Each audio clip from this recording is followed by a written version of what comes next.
ही का तमाम ये संबोधि माल है, पैसा ही रंगो रूप है, पैसा ही माल है।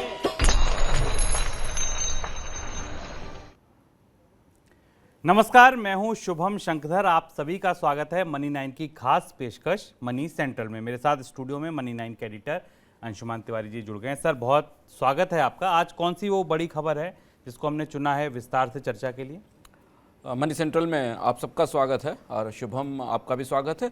हमारे पास आज प्रमुख और बड़ी खबरों में ये क्या कि महंगाई आपकी तनख्वाह पर भी भारी पड़ने वाली है। कुछ ऐसे सर्वे, कुछ ऐसे आंकड़े आ रहे हैं जिसमें कंपनियां महंगाई के असर के कारण कीमतें बढ़ाते बढ़ाते थक गई हैं और इसलिए वो वेतन में कटौती करेंगी। ये आज की सबसे बड़ी और प्रमुख खबर है। इसके अलावा हम समझने की कोशिश करेंगे कि रिजर्व बैंक ब्याज दरों में अगली बढ़ोतरी कब और कितनी करेगा और क्यों उसे लेकर चारों तरफ बेचैनी है और शेयर बाजार लड़खड़ा रहे हैं, पिघल क्यों रहे हैं। इसके अलावा भी कुछ और खबरें होंगी हमारे मनी सेंट्रल के हिस्से में, और वो कौन कौन सी खबरें उसके लिए देखते हैं ऑन द शो।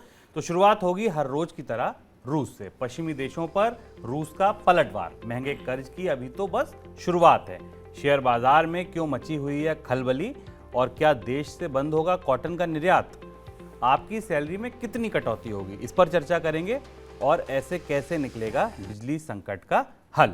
लेकिन जैसे मैंने कहा, शुरुआत रूस से। प्रतिबंधों पर पलटवार करते हुए रशिया ने पश्चिमी देशों पर सख्त कदम उठाने शुरू कर दिए।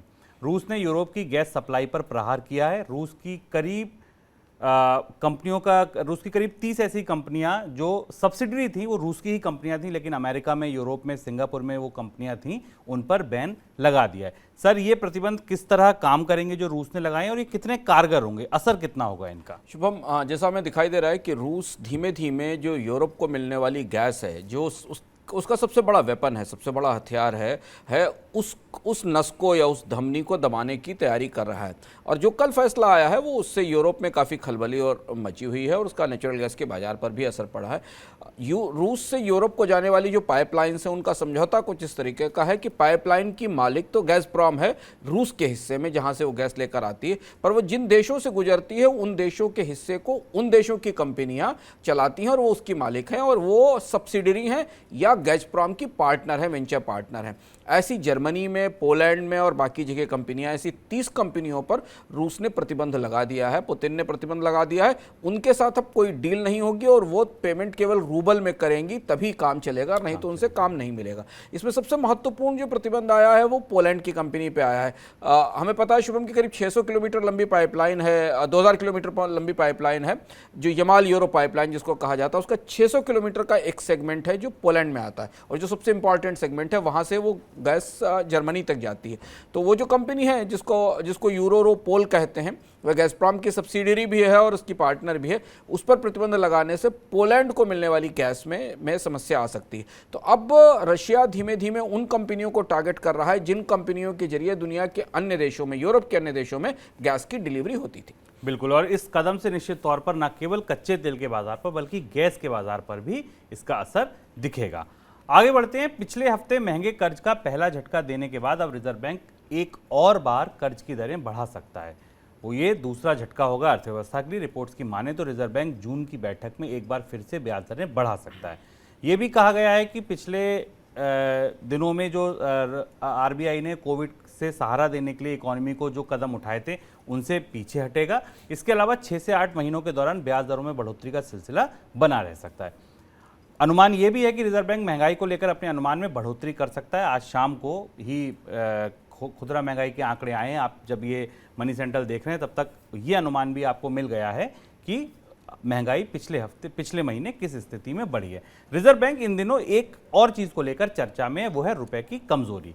लेकिन आरबीआई की तरफ से जो कदम उठाए गए उसके बाद भी ये कमजोरी रुकी नहीं। आज के कारोबार में 77 रुपए 63 पैसे का निचला स्तर रुपए ने छुआ, यानी कि $1 की कीमत 77 रुपए 63 पैसे तक फिसल गई। सर, कल ही आपने बताया था आरबीआई कुछ काम कर रहा है, फॉरवर्ड में डॉलर बेच रहा है, ये तमाम प्रयास तो किए गए, लेकिन रुपए को बहुत देर तक थाम के रखा नहीं गया। आज नया लो छू लिया। हाँ शुभ, कल भी हमने कहा था कि रिजर्व बैंक के पास कितना वेपन है, कितनी एनर्जी है और कितनी ताकत है, जिससे वो रुपए में जो सामान्य रूप से गिरावट आ रही डॉलर और की डिमांड सप्लाई के मिसमैच के कारण उसे रोक पाएगा कि नहीं। और वही आज सही साबित हुआ कि आज सुबह खुलते ही रुपया एकदम नीचे तक गया। हालांकि अभी जब हम बात कर रहे हैं तो रुपए में थोड़ी बेहतरी दिखाई दे रही है, यानी रिजर्व बैंक का सपोर्ट वहां मौजूद है। लेकिन अगर इसके दूसरी तरफ देखें तो शेयर बाजारों में आज तेज गिरावट है, और शेयर बाजारों में उस तेज गिरावट का असर हमें रुपए के बंद होते होते या कल सुबह रुपए की कीमत पर दिखाई देगा, क्योंकि जब हम इसको रिकॉर्ड कर रहे हैं दोपहर में तब तक 1000 पॉइंट से ज़्यादा सेंसेक्स गिरा हुआ है।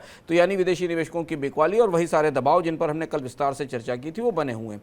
जैसा हमने कल कहा था कि आरबीआई की कोशिश है कि रुपए को 7750 के लेवल पर रोका जाए, क्योंकि वो एक साइकोलॉजिकल लेवल है। वो बैरियर आज सुबह टूटा, बाद में वापस रिकवर हुआ, लेकिन रिजर्व बैंक एक सेल्फ डिफीटिंग साइकिल में फंस गया है।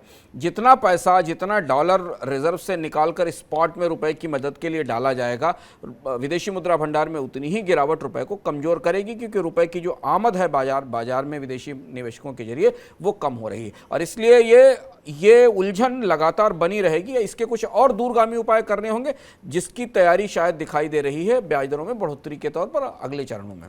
सर, अगला सवाल मेरा ब्याज दरों में बढ़ोतरी पर ही था। सरकार को चिंता है, बॉन्ड यील्ड कम कीजिए, ऐसे संकेत भी सरकार की तरफ से दिए गए हैं। लेकिन आरबीआई की बात सुनकर तो ऐसा लग रहा है, एक्सपर्ट्स की बात सुनकर, कि ये तो अभी बस पार्टी शुरू हुई है। हाँ, मतलब ब्याज दरों में बढ़ोतरी की पार्टी भारत में शुरू हुई है। जैसा कि शुभम आपने शुरुआत में कहा कि रिजर्व बैंक उन कदमों को वापस लेगा जिन कदमों को उसने कोविड के दौरान उठाया था बाजार में मंदी से बचाने के लिए, या कंपनियों को सस्ता या निवेशकों को सस्ता कर्ज उपलब्ध कराने के लिए। वो कदम क्या थे? वो कदम थे बाजार में करीब 3-3.5 लाख करोड़ रुपए की एडिशनल लिक्विडिटी बढ़ाना, और रेपो रेट में करीब 1.15 बेसिस पॉइंट की, करीब 100 से 115 बेसिस पॉइंट की कमी की गई थी। तब से हमने देखा था। तो अब बाजार क्या एस्टिमेट कर रहा? बाजार दो बड़ी चीजों पर आकलन कर रहा, और जहां सारी घबराहट और बेचैनी रुकी, सरकार का कहना एक तरफ है, सरकार की कोशिश यह है कि बॉन्ड यील्ड कम रहे, बॉन्ड यील्ड में सुधार हमें दिखाई दिया कि, लेकिन मार्केट एक्सपेक्ट कर रहा है कि रिजर्व बैंक कम से कम 100 बेसिस पॉइंट की बढ़ोतरी तो करेगा, तब वो प्री कोविड लेवल ब्याज दरों का आ पाएगा। यानी हम अभी 4.40 पे हैं, तो 5.20, 5.25 के आसपास की रेपो रेट हमें दिखाई देगी शायद, अगर आने वाले दिनों में जब रिजर्व बैंक अपनी ब्याज दरों में बढ़ोतरी के अगले चरणों में जाएगा। पहली चीज तो मार्केट को ये दिखाई दे रहा है, जो संकेत मिल रहे हैं। दूसरी चीज ये बाजार को ये लग रहा है, जो विशेषज्ञों को लग रहा है, कि ये बढ़ोतरी टुकड़ों में नहीं होगी। जैसे 40 बेसिस पॉइंट की एक बड़ी बढ़ोतरी आई है, वैसी ही बढ़ोतरी एक बड़ी और एक या दो बढ़ोतरी और बड़ी आएंगी, 50 बेसिस पॉइंट या 75 बेसिस पॉइंट की, और उसके बाद रिजर्व बैंक चीजों को छोड़ देगा बाजार को स्टेब्लिश होने के लिए। ये एक संकेत है। रिजर्व बैंक इसे कैसे कैलिब्रेट करता वो हमें आगे पता चलेगा। तीसरा और सबसे महत्वपूर्ण बात, ये सब करने के लिए रिजर्व बैंक को भारत में महंगाई की दर का लक्ष्य बढ़ाना पड़ेगा। रिजर्व बैंक ने करीब 100 बेसिस पॉइंट का महंगाई की दर का लक्ष्य बढ़ाया था अप्रैल में, जब पॉलिसी आई थी, उस 5.7% कर दिया था। अब यह माना जा रहा है कि ये आंकलन बढ़कर 6% के आसपास पहुंचेगा, क्योंकि 7.5% की खुदरा महंगाई हमने देखी ही है मार्च के महीने में। अप्रैल के आंकड़े हमारे सामने जब हम रिकॉर्ड कर रहे हैं तब तक आने की तैयारी हो रही है। तो रिजर्व बैंक महंगाई का लक्ष्य बढ़ाएगा, और उस महंगाई के लक्ष्य के हिसाब से ब्याज दरों में बढ़ोतरी को रेगुलेट किया जाएगा। और यही वो तरीका, यही वो फॉर्मूला है जिसमें महंगाई, बढ़ी हुई महंगाई देखकर ब्याज दरों में बढ़ोतरी की जाती है, और उसे फिर सहनीय स्तर पर लाने की कोशिश की जाती है, जो सहनीय स्तर 6% के आसपास का है। तो ये पूरी मैट्रिक्स प्ले आउट होने वाली है मार्केट में, और इसका असर हमें बाजार के सेंटीमेंट पर, निवेशकों के सेंटीमेंट पर, क्रेडिट की ग्रोथ रेट में चारों तरफ दिखाई दे रहा है। यानी बाजार धीमे धीमे इस बात के लिए तैयार हो रहा है कि हम महंगी ब्याज दरों के लंबे दौर की तरफ बढ़ेंगे। भारत की मैक्रो इकोनॉमी की जो पिक्चर है वो अभी अच्छी नहीं लग रही है। इसका संकेत मिला एक नई खबर से। भारत में बढ़ती महंगाई और दुनिया भर के कई देशों में आर्थिक सुस्ती का असर भारतीय ग्रोथ पर भारी पड़ सकता है। यही वजह है कि मॉर्गन स्टैनली ने 2 वित्त वर्ष के लिए भारत में जीडीपी ग्रोथ के अनुमान को घटा दिया है। मॉर्गन स्टैनली ने 2022-23 के दौरान ग्रोथ के अनुमान को 7.9% से घटाकर 7.6% कर दिया है। वहीं अगले वित्त वर्ष के लिए यानी 2023-2024 के लिए ग्रोथ का अनुमान 7% से घटाकर 6.7% कर दिया है। सर, ये अनुमान क्यों घटाया मूडीज ने? क्या ऐसा दिख रहा है, कौन सी ऐसी फॉल्ट लाइन दिख रही है इकोनॉमी में जिसकी वजह से अनुमान घटाए गए हैं? भारतीय अर्थव्यवस्था के विकास दर को प्रभावित करने वाले जितने भी फैक्टर हैं वो सारे फैक्टर इस समय पॉजिटिव नहीं है, नेगेटिव टेरेन में, जिन पर हम बार बार चर्चा करते हैं। कच्चे तेल की कीमत लगातार 100, 105, 110 पे बनी हुई है, आज भी हम उस स्थिति को देख रहे हैं। रुपए में गिरावट भारत की सबसे बड़ी दरार है, हम बता चुके हैं, और वो दरार अभी खुली हुई है, चौड़ी हो रही है, उसमें उसे भरने की कोशिशें चल रही हैं। इसके अलावा भारत की आर्थिक विकास दर में एक बड़ा हिस्सा क्रेडिट फिनांस ग्रोथ का था। हमने पिछले दिनों में सस्ते कर्ज के सहारे ग्रोथ आती देखी थी, वो कर्ज महंगाना शुरू हो गया है। हमने अभी काफ़ी समय के बाद शुभम भारत में क्रेडिट की ग्रोथ रेट 11% के आसपास देखी थी। अब अचानक ब्याज दरें बढ़ना शुरू हुई हैं और उसकी डिमांड हमें कर्ज की मांग के तौर पर दिखाई देगी। सबसे महत्वपूर्ण बात है कि आरबीआई प्रत्यक्ष या परोक्ष रूप से डिमांड को किल करने की कोशिश करेगा, डिमांड को कम करने की कोशिश करेगा। यही स्ट्रेटजी है इन्फ्लेशन से लड़ने की, और पूरी दुनिया के देश इन्फ्लेशन की स्ट्रेटजी से लड़ते हैं। तो कोई भी दुनिया का विशेषज्ञ, कोई भी एजेंसी है, वो स्पष्ट रूप से इस दिशा में जाएगी कि वो भारत के आर्थिक विकास दर के आकलनों में कमी करे। तो मॉर्गन स्टैनली ने वही किया जो आईएमएफ या वर्ल्ड बैंक ने किया, बल्कि मॉर्गन स्टैनली का आकलन तो रिजर्व बैंक के अपने आकलन से ज्यादा बेहतर है। रिजर्व बैंक तो 7.2% और 7 के आकलन पे खड़ा हुआ है भारत की आर्थिक विकास दर को लेकर। मॉर्गन स्टैनली उससे थोड़ा सा बेहतर आकलन कर रहा है। तो मैक्रो पिक्चर में भी जो सबसे कमजोर कड़ी है, वो कमजोर कड़ियां हैं दो, महंगाई और घटता रुपया। बाकी चीजें तो आप मैनेज कर सकते हैं, लेकिन दो चीजें, और खासतौर से क्रूड से आने वाली और इंपोर्ट से आने वाली महंगाई, और यही दोनों फैक्टर मॉर्गन स्टैनली ने अपने रिपोर्ट में कहे। ऑलमोस्ट वैसी ही बात है जैसी बात रिजर्व बैंक ने अपनी मौद्रिक समीक्षा में कही थी, वही बात जो वर्ल्ड बैंक या आईएमएफ भारत की अर्थव्यवस्था के बारे में कह रहा है। यहाँ एक और चीज हमारे लिए समझना जरूरी, जहां से हम शेयर बाजार से इसके तार जोड़ सकते हैं, क्योंकि शेयर बाजार हमेशा फॉरवर्ड लुकिंग होते हैं। शेयर बाजार हमेशा 6 महीने, 8 महीने, साल भर बाद की परिस्थिति पर दांव लगाते हैं, पीछे से नहीं देखते। ये सारा आकलन हमें इस तरफ इशारा कर रहा है कि अगले 5-6 सालों में भारत की आर्थिक विकास दर लोअर 7% के नीचे रहेगी, 6%, 6.5% के आसपास रहेगी। हमें याद होगा शुभम कि हम लोगों ने इकोनॉमिका में भारत की पोटेंशियल जीडीपी के ऊपर एक विस्तृत डिस्कशन किया था, जिसमें मैंने बताया था कि भारत की आर्थिक विकास दर 4-5 साल में अगर 6%, 6.5% के आसपास रहेगी, तो उसके साथ जितने भी निवेश, मुनाफे, रिटर्न के आकलन है, वो सब बैकवर्ड कैलकुलेट होकर एडजस्ट होंगे। वो एडजस्टमेंट हमें स्टॉक मार्केट में, इन्वेस्टमेंट मार्केट में दिखाई दे रहा है, क्योंकि भारत की आर्थिक विकास दर अगर 6-6.5% के आसपास रहती है, तो ये 80 के दशक की 4% या 3% की विकास दर के आसपास होगी। जबकि भारत को $5 ट्रिलियन की इकोनॉमी बनने के लिए 10 से 12% की आर्थिक विकास दर चाहिए। वो आकलन हमें इन आकलनों के बीच में, चाहे वो मॉर्गन स्टैनली का नंबर आ रहा हो, चाहे वो आरबीआई का नंबर हो, वर्ल्ड बैंक का, आईएमएफ का, बाकी एजेंसियों का नंबर हो, उनके भीतर वो हमें झांकता दिख रहा है कि भारत की जो ग्रोथ की ट्रेजेक्ट्री है, जो विकास की रफ्तार होगी, आर्थिक विकास दर की रफ्तार है, वो कई सारे कारणों के कारण उतनी तेजी से रिकवरी नहीं दिखाएगी आने वाले कुछ सालों में, 2-3 सालों में, जिसकी उम्मीद थी। और शायद जैसा अंशुमान जी ने कहा, यही सारे फैक्टर्स बन रहे हैं, यही पूरा वो कॉकटेल है जो बाजार को तोड़ कर रख रहा है, चाहे वो क्रूड ऑयल, महंगा क्रूड ऑयल हो, महंगाई हो, मूडीज़ का या मॉर्गन स्टैनली का जो अनुमान है जीडीपी ग्रोथ को घटाने का ये हो, एफआईज की बिकवाली हो, यही सारी चीज़ें शायद सर शेयर बाजार को तोड़ रही हैं। क्योंकि आज हम देख रहे हैं, जब हम आप और डिस्कशन कर रहे हैं, तो आरबीआई ने जब से ब्याज दरें बढ़ाई हैं तब से अब तक 7% मार्केट टूट चुके हैं, और अपने हाई से ये गिरावट तो और गहरी है, 13-14% की है। आज भी ये 1200, 1250 पॉइंट की गिरावट केवल सेंसेक्स में देखने को मिली। आपको लगता है भी आने वाले दिनों में भी भारतीय बाजार की दिशा शायद नीचे की तरफ रहेगी? भारतीय बाजार की दिशा नीचे की तरफ रहेगी, और उसमें सबसे महत्वपूर्ण बात हमको अंदर से दिखती है कि जो बाजार को संभालने वाले प्रमुख कारक हैं, उसमें 2-3 बड़े कारक होते हैं। ये कोई बहुत बड़ा अंतरिक्ष विज्ञान है, रॉकेट साइंस नहीं है। शेयर बाजार हमेशा 2 कारणों से ड्राइव होता है शुभम। एक इमीडिएट कारण होते हैं जो न्यूज ड्रिवन होते हैं, और एक लॉन्ग टर्म में मीडियम टर्म कारण होते हैं। लॉन्ग टर्म, मीडियम टर्म कारण लोगों को ये बताते हैं कि बाजार में निवेश कैसे करना चाहिए। और अगर आप शेयर बाजार के निवेशक हैं, तो आप 2 चीजें सबसे पहले देखते हैं कि जिस देश की अर्थव्यवस्था का शेयर बाजार है, उसके मैक्रो पिक्चर कैसी है और उसमें काम करने वाली कंपनियों की पिक्चर कैसी है। यही 2 सीधे पैमाने होते हैं कि वहां की कंपनियां कैसा परफॉर्म करेंगी, और वहां की कंपनियां और वहां की इकोनॉमी कैसे परफॉर्म करेगी। अच्छी अर्थव्यवस्थाओं में अगर कंपनियों के मुनाफे की ग्रोथ जीडीपी की ग्रोथ से ज्यादा है, तो मार्केट अच्छा है, क्योंकि इसका मतलब यह है कि बाजार अच्छे तरीके से। और अगर कमजोर अर्थव्यवस्था है, टूटी हुई अर्थव्यवस्था है, और आपकी जीडीपी की ग्रोथ रेट और कंपनियों की ग्रोथ रेट, मुनाफों की ग्रोथ रेट, औसत ग्रोथ रेट बराबर है, उससे कम है, तो अब भारत जिस टेरेन में जा रहा है, वहां मैक्रो पिक्चर या भारत की आर्थिक विकास दर में भी गिरावट है, और उसका सीधा असर हमें कंपनियों के मुनाफों पर दिखाई दे रहा है। और इसलिए आप बाजार को करीब से देखें शुभम, तो जो बाजार के के सबसे पावरफुल स्टॉक हैं, जिन्हें माना जाता कि भारत की सारी ग्रोथ स्टोरी कहीं चली जाए पर एशियन पेंट्स तो बढ़ेगा ही, रिलैक्सो तो बढ़ेगा ही, हिंदुस्तान लीवर तो बढ़ेगा ही, क्योंकि इतनी बड़ी अर्थव्यवस्था है। उनमें जो हमें गिरावट दिखाई दे रही, उनके मार्जिन में जो प्रेशर दिखाई दे रहा है, वो हमें शेयर बाजार की गिरावट में रिफ्लेक्ट हो रहा है।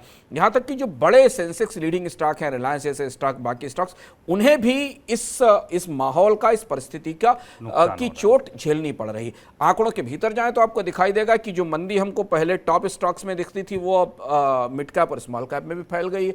200 दिन का जो डेली मूविंग एवरेज है, जिसको हम डीएमए कहते हैं, उससे नीचे बहुत सारे स्टॉक्स खड़े हुए हैं। तो शेयर बाजार की जो मैक्रो तस्वीर है और जो कॉर्पोरेट स्तर की तस्वीर है, दोनों नकारात्मक हैं। इसके साथ जो बाहर के एक्सटर्नल फैक्टर्स हैं, जैसे महंगाई है, कच्चे तेल की कीमतों में बढ़ोतरी है, ब्याज दरों में लंबी बढ़ोतरी के लिए बाजार अपनी पीठ तैयार कर रहा है, क्योंकि उसको दिख रहा है कि अभी अगले आंकड़े जो आएंगे जो बाजार को निराश करेंगे, वो क्रेडिट ग्रोथ रेट में गिरावट के आंकड़े होंगे। तो बाजार उन सारी चीज़ों के लिए अपने आप को तैयार कर रहा है, इसलिए ये उठापटक बनी हुई है। और आखिरी बात, चूंकि अमेरिकी शेयर बाजार में भी लगातार गिरावट है, वहां भी इस तरीके के संकेत मिल रहे हैं कि S&P 500 बियर जोन की तरफ जा रहा है। उसकी वजह ये कि अमेरिका में तो महंगाई की दर 8.4% है। वहां तो अमेरिकी फेडरल रिजर्व को इतनी ब्याज दरें बढ़ानी होंगी कि उसको घटा के 2% पर लाया जाए। उनका कंफर्ट लेवल, उनका कंफर्ट लेवल तो हमसे और भी ज्यादा बड़ा है, तो उनको तो 8% से 2% की सबका सफर तय करना, और इसीलिए वो 6-7 बढ़ोतरी की बात कर रहे हैं। तो वो असर भी हमें भारतीय शेयर बाजार के में उन FPIs के विदेशी निवेशकों के मूड पर दिखाई देता है, जो बाजार को ग्रोथ की तरफ या बाजार में तेजी की तरफ लीड करते हैं। और इसलिए सतर्क रहने की जरूरत है। अगर आप बाजार के निवेशक हैं तो बहुत सोच समझ कर इस समय बाजार में अपना निवेश करें और अपने निवेश को संतुलित करें। बिल्कुल। और जिन लेवल्स पर इस समय मार्केट ट्रेड कर रहा है, निफ्टी 15,800 का लेवल आज के ट्रेड में तोड़ा है। ऐसा माना जा रहा है कि 15,671 या 15,300 का लेवल टूटा तो शायद निफ्टी में 14,000 तक के स्तर देखने को मिल सकते हैं। चलिए आगे बढ़ते हैं। अगर आपने हाल फिलहाल में कपड़े खरीदे और आपको वो महंगे लगे हैं, तो इसके तार कहीं ना कहीं कॉटन के बाजार से जुड़े हैं, क्योंकि जब कॉटन महंगा हुआ है तो तमाम तरीके के फैब्रिक महंगे हुए हैं। क्यों महंगे हुए हैं, कितने महंगे हुए हैं, इस पर देखिए मनोज कुमार की ये स्पेशल रिपोर्ट। गेहूं निर्यात पर उठे सवालों का अभी जवाब मिला भी नहीं और इधर कपास निर्यात ने टेंशन बढ़ा दी। कपास की कीमतें जो अभी आसमान पर हैं। गुजरात की राजकोट मंडी में बुधवार को प्रति क्विंटल कपास के लिए 13,405 रुपए की बोली लगी। एक साल पहले ये भाव 7,000 रुपए के करीब था। किसानों के नजरिए से देखें तो ये फायदे का सौदा है। पिछले साल से भाव दोगुना जो है, लेकिन किसान का ये फायदा एक तरफ कपड़ों की महंगाई बनकर कंज्यूमर की जेब पर भारी पड़ रहा है, तो दूसरी तरफ किसान और कंज्यूमर के बीच की कड़ी यानी टेक्सटाइल इंडस्ट्री भी इस बढ़े हुए भाव से परेशान है। एक तरफ कच्चा माल महंगा हो गया है, दूसरी तरफ कपड़ों की मांग घटने का डर सता रहा है। टेक्सटाइल इंडस्ट्री के लिए कच्चे माल की लागत साल भर में दोगुनी हो गई है। पिछले साल मई में एक कैंडी रुई के लिए 48,000 रुपए देने पड़ते थे और इस साल भाव 95,000 रुपए तक पहुंच गया है। इस साल दुनिया भर में कपास का भाव बढ़ा है। ऊपर से क्रूड ऑयल महंगा होने से सिंथेटिक फाइबर की कीमतें भी आसमान पर हैं। घरेलू स्तर पर इस साल कपास की उपज को लेकर पहले जो अनुमान था, अब फसल उससे भी कम आंकी गई है। पहले देश में 343 लाख गांठ कपास पैदा होने का अनुमान था, लेकिन अब उसे घटाकर 335 लाख गांठ कर दिया गया है। कोरोना के लॉकडाउन खत्म होने के बाद इस साल देश में कपास की मांग भी अधिक अनुमानित है। पिछले साल 335 लाख गांठ कपास की खपत हुई थी और इस साल 340 लाख गांठ का अनुमान है। पिछले साल का बचा हुआ लगभग 75 लाख गांठ कपास मिला लिया जाए तो घरेलू खपत के लिए पर्याप्त सप्लाई बनती है। लेकिन कपास के एक्सपोर्ट ने टेक्सटाइल उद्योग की चिंता बढ़ा दी है। अक्टूबर में नई फसल आने की शुरुआत से लेकर मार्च तक यानी 6 महीने में देश में 35 लाख गांठ कपास का निर्यात हो चुका है। इंडस्ट्री को चिंता है कि एक्सपोर्ट और बढ़ा तो घरेलू जरूरत के लिए स्टॉक नहीं बचेगा। यही वजह है कि इंडस्ट्री अब सरकार से कपास के निर्यात पर रोक लगाने की मांग कर रही है। हालांकि सरकार ने निर्यात रोकने पर तो अभी कोई फैसला नहीं किया है, लेकिन घरेलू स्तर पर सप्लाई बढ़ाने के लिए पिछले महीने आयात पर ड्यूटी खत्म कर दी थी। ड्यूटी खत्म करने से पहले 6 महीने में लगभग 6 लाख गांठ कपास का आयात भी हुआ था। अंतर्राष्ट्रीय बाजार में भी कपास का भाव आसमान पर है और बढ़े हुए भाव पर आयात बढ़ने की उम्मीद कम ही है। यही वजह है कि इंडस्ट्री निर्यात पर रोक लगाने की मांग कर रही है। सरकार ने अगर समय रहते समस्या का हल नहीं निकाला तो इंडस्ट्री की तो परेशानी बढ़ेगी ही, साथ में कपड़ों की महंगाई और बढ़ जाएगी। मनी 9 के लिए मनोज कुमार। सर, ये तेजी की आखिर और क्या वजह है? भाव इतने ज़्यादा तेज हैं, पता चल रहा है 2 गुने से ज़्यादा हैं पिछले साल के मुकाबले। और कौन से ऐसे फंडामेंटल कारण हैं जो इस तेजी को बल दे रहे हैं? कई सारी चीज़ें कॉटन के साथ, भारत की कॉटन स्टोरी के साथ अचानक बिगड़ी हैं। कुछ परिस्थितियां और कुछ माहौल हैं।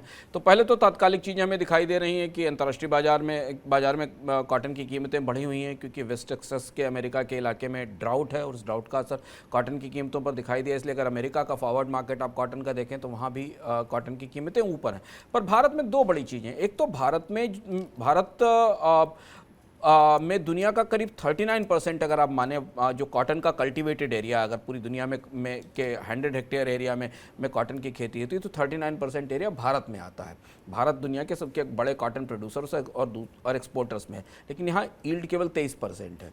तो एक तो ये कि भारत में जो शुरुआत में 2003-4-5 के आसपास बीटी कॉटन और नए तरीके के प्रयोग आए थे, उन्होंने जिस यील्ड में बढ़ोतरी की थी वो अब टेपर ऑफ हो रही, वो गिरना शुरू हो रही। इधर जीएम क्रॉप्स को लेकर और उनको लेकर बहुत सारे रेगुलेटरी इश्यूज भी हैं जिन्हें रोका गया है। तो पहली चीज़ तो तात्कालिक तौर पर वो गिरावट ऐसे मौके पर आई है। अंतर्राष्ट्रीय बाजार से भी जो मांग में सप्लाई में कमी आई है, वो भी असर भारत के कॉटन उद्योग पर डाल रही। और उसकी इसीलिए शायद पिछले दिनों से टेक्सटाइल प्रोड्यूसर्स और बाकी लोग सरकार पर इस बात का दबाव बना रहे हैं कि भारत से कॉटन का निर्यात रोका जाए। भारत की कॉटन में कुछ स्ट्रक्चरल समस्याएं हैं। यील्ड पर दोबारा काम करना होगा, बीजों की और बाकी चीज़ों की क्वालिटी पर बेहतर काम करना होगा। तो वो ट्रबल हमें कॉटन में दिखाई दे रही है। और कॉटन भारत के लिए, कॉटन टेक्सटाइल भारत के लिए रोजगारों का बहुत बड़ा स्रोत है। तो ये समझना ज़रूरी है कि भारत में कॉटन की यील्ड कैसे बढ़ाई जाए, ताकि ये जो मार्केट के उतार चढ़ाव मौसम के साथ आते हैं, इनको कैसे बर्दाश्त किया जा सके। सर, आपको क्या लगता है फिर निर्यात पे, क्योंकि आपने बात की, तो क्या बंद होगा भारत से निर्यात कॉटन का? निर्यात तो बंद करना पड़ेगा, क्योंकि जो खबरें हमारे पास आ रही हैं, मध्य प्रदेश और महाराष्ट्र की मिलों के पास कॉटन यार्न की कमी हो गई है, उनके पास कॉटन यार्न नहीं है। और उस परिस्थिति में सरकार अभी कोई फैसला स्पष्ट रूप से नहीं कर पाई है कि दबाव सरकार के पास एक्सपोर्ट बंद करने का है। लेकिन अगर भारत एक्सपोर्ट बंद करता है तो अंतर्राष्ट्रीय बाजार में कीमतें और ज़्यादा बढ़ेंगी, क्योंकि भारत प्रमुख निर्यातकों में शामिल है। लेकिन अगर भारतीय सरकार को अपने देश के भीतर कॉटन के और कॉटन यार्न की आपूर्ति सुनिश्चित रखनी है, क्योंकि इसका एक तार भारत के निर्यातों से जुड़ता है, एक्सपोर्ट से जुड़ता है, रखनी है, तो उसे कुछ ऐसा करना होगा जिससे कि कॉटन की आपूर्ति बढ़े बाजार में। सर, इसका असर और कहाँ होगा? क्योंकि कॉटन, अगर आप देखें, textile as a sector Bharat में बहुत इंपॉर्टेंट सेक्टर है।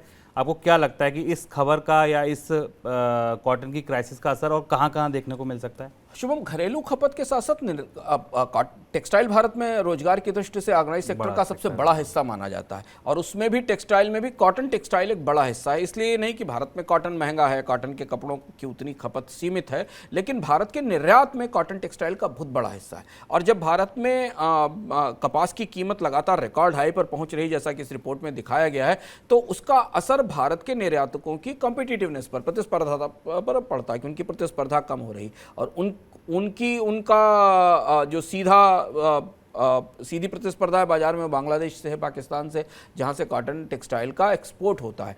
तो भारत में कॉटन टेक्सटाइल इंडस्ट्री को घरेलू व्यवस्था में रोजगार की दृष्टि से और वो रोजगार और निर्यात की दृष्टि से कॉटन को सस्ता रखना भारत के लिए जरूरी है। और अगर कॉटन का ये साइकिल महंगा हुआ तो भारत के निर्यात को चोट लगेगी, उनकी जो कॉम्पिटिटिवनेस है अंतर्राष्ट्रीय मार्केट में, वो टूटती जाएगी। बिल्कुल, यानी कॉटन की क्राइसिस रोजगार पर असर डाल सकती है, कॉटन की क्राइसिस निर्यात पर असर डाल सकती है, और इन्फ्लेशन तो हम आप झेल रहे हैं, इन्फ्लेशन पर तो इसका असर दिख ही रहा है।